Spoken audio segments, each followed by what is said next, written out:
చాలా రోజుల నుంచి కారు గుర్తులు చూసిరు, కాంగ్రెస్ గుర్తులు చూసిరు, కమలం గుర్తులు చూసిరు.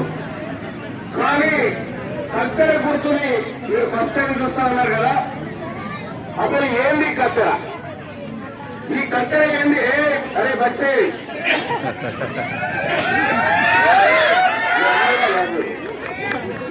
కరెంట్ ఉందిరా ఆయన జాగ్రత్త.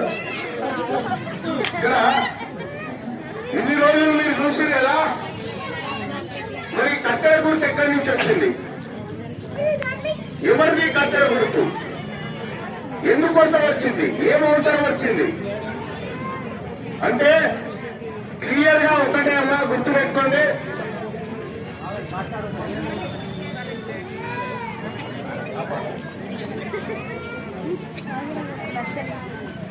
ఇక్కడ ఈ కత్తెర గుర్తు ఎందుకు వచ్చిందంటే కాంగ్రెస్ పార్టీ ఎవరిది? కాంగ్రెస్ పార్టీ రెండేళ్ళది. కారు పార్టీ ఏమో వెలమదొరలది, కమలం పార్టీ ఏమో మాత్రమన్నది. ఇక మన మైనార్టీలది, మన బీసీలది, మన ఎస్సీలది, మన ఎస్టీలది ఇగో ఈ పార్టీ తెలంగాణ రాజ్యాధికార పార్టీ. ఇది మనది, అవేమో వాళ్ళవి. అంటే కాంగ్రెస్ పార్టీ కారు గుర్తు, కమలం గుర్తు కూడా మనకు కిరాయి ఇళ్ళవి, ఇదేమో మన సొంత ఇల్లు. అమ్మా, 2-3 విషయాలు చెప్తా తల్లి, మీరు బాగా అర్థం చేసుకోండి. ఎందుకు రాజశేఖర్ మీద నిలబెట్టాల్సి వచ్చిందో తెలుసా? ఎందుకు ఆయన చేతికి కత్తెరియాల్సి వచ్చిందో తెలుసా? 2 విషయాలు చెప్తా వినండి. మన బిడ్డలంతా సర్కార్ బళ్ళలో చదువుతా ఉన్నారు కదా. సర్కార్ బళ్ళలో జరుగుతున్నటువంటి మన బిడ్డలు ఉన్నారు కదా. ఆ బిడ్డలకు, ఆడబిడ్డలు బాగినారా? ఆ బిడ్డలకు ఎదిగిన బిడ్డలు ఉంటారు. మన బిడ్డలు, నా బిడ్డ లాంటి బిడ్డలు ఎదిగిన బిడ్డలు ఉంటారు. 10వ తరగతి 9వ తరగతిలో ఉంటే పాపం మెచ్యూర్డ్ అవుతారు పిల్లలు. వాళ్లకు శానిటరీ ప్యాడ్స్ వాళ్ళకి ఇవ్వమని చెప్పి 70 కోట్ల రూపాయలు వస్తే ఆ 70 కోట్ల రూపాయలకు 70 కోట్ల రూపాయలు మింగిరు.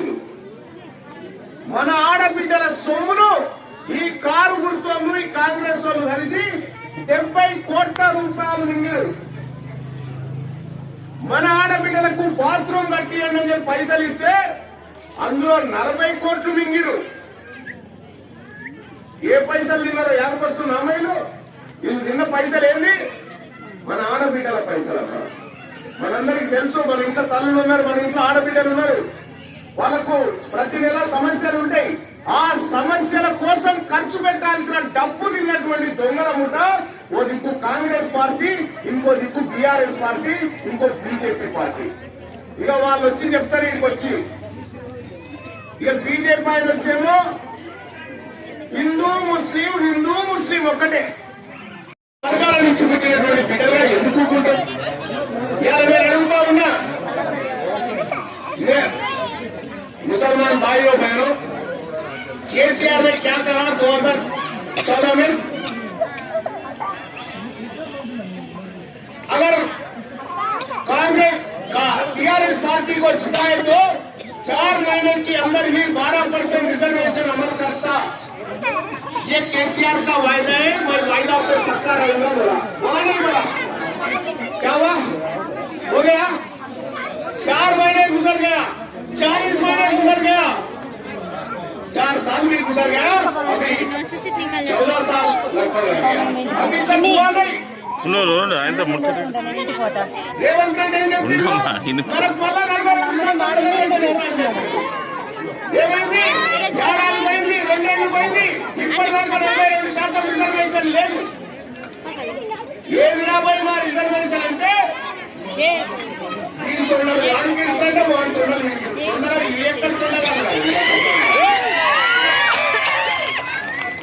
ఎవరికన్నా మీ అది కేసీఆర్ కానీ ఇది రేవంత్ రెడ్డి కానీ ఎవరికన్నా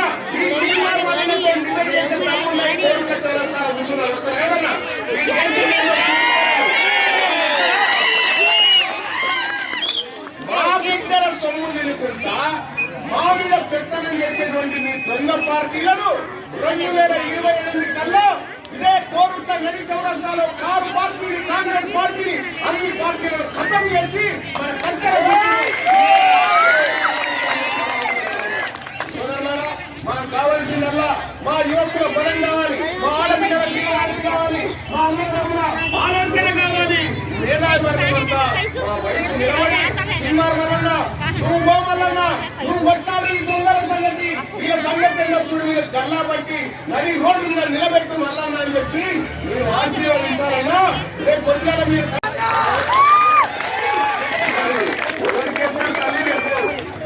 చెప్తారా? రేవంత్ రెడ్డి వచ్చి చెప్తారా మీ పైసలు తిన్న సంగతి?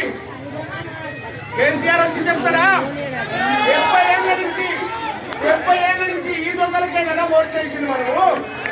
అందుకోసమే తెలంగాణ రాష్ట్రంలో మొట్టమొదటిసారిగా మన కోసం పార్టీ పుట్టింది. ఆ పార్టీ ఈ కట్టెల పార్టీ. నేను మొన్న అడిగిన రేవంత్ రెడ్డి గారిని, ఏమా ఇంటికి వచ్చి లెక్కలు రాకపోయారు కదా, లెక్కలు రాకపోయారా, లెక్కలలో ఏమేమి తెలియదో చెప్పబోయా? మా ముస్లింలు ఎంతమంది ఉన్నారు, మా యాదవులు ఎంతమంది ఉన్నారు, మా మున్నూరు కాపులు ఎంతమంది, మా గౌరవాలు ఎంతమంది ఉన్నారు, మా మునిరాజులు ఎంతమంది ఉన్నారు, మా రజకులు ఎంతమంది ఉన్నారు, మా నాయకురావులు ఎంతమంది ఉన్నారు లెక్క చెప్పబోయా అంటే ఆయన ఏం చెప్పి తెలిసినా, నేనేమో మన లెక్క అడిగితే రేవంత్ రెడ్డి ఏమంటుందంటే తెలంగాణ రాష్ట్రంలో 2000 కార్డులు ఉన్నాయని చెప్తా ఉన్నాడు. 2000 కార్డులకు లెక్క చెప్తున్నాం కానీ మా అమ్మ లెక్కల సంగతి ఎన్ని చుట్టూ లెక్క చెప్తా అంటే ఇప్పుడు నాకు లెక్క చెప్తుంది. ఎందుకు చెప్తారంటే మీ లెక్క చెప్తే మీ పాలు మీరు అడుగుతారు.